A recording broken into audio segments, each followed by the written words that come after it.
The Heavy Industries Minister is saying that the EGoM approves the cross-holding in IOC. The Oil Minister is saying that they're working out the cross-holding method for the IOC stake sale. Now remember, you do have the Finance Ministry sources. They are certainly in favor of the cross-holding method for the IOC stake sale. There's really been so much to and fro with respect to the same.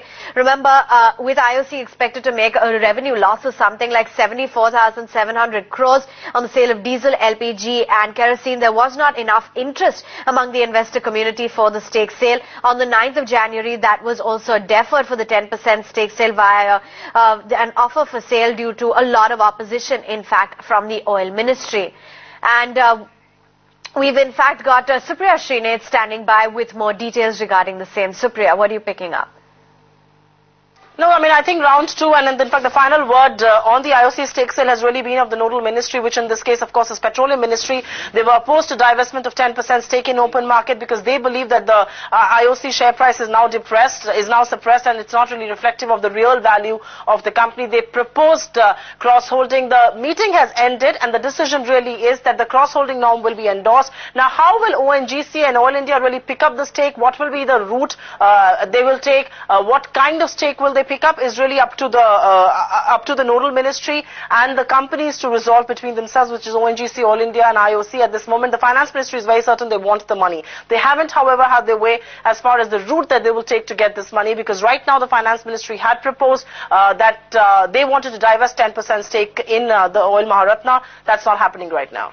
Supriya, thanks so much for keeping us up to speed with all of those details. So as of now, we've garnered clarity that the nod for the cross-holding in IOC has in fact come about. But Supriya, with respect to, talking about the route of the money coming in, you said that the nodal ministry will be in fact taking that decision. Any clarity as to when we might hear anything on the same?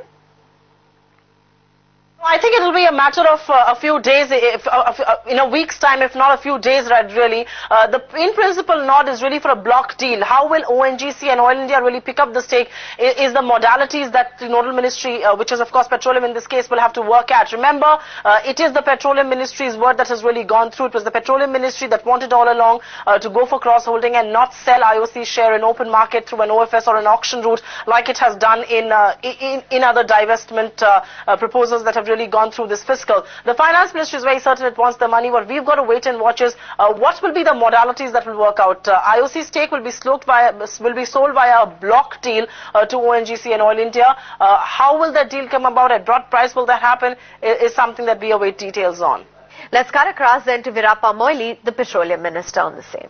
We have taken a decision, EGoM. So what is in principle, we have taken a decision for a block deal. In principle, so how will the oil company pick up decision for block deal? No, that is a matter which they are working out according to the stock exchange rules.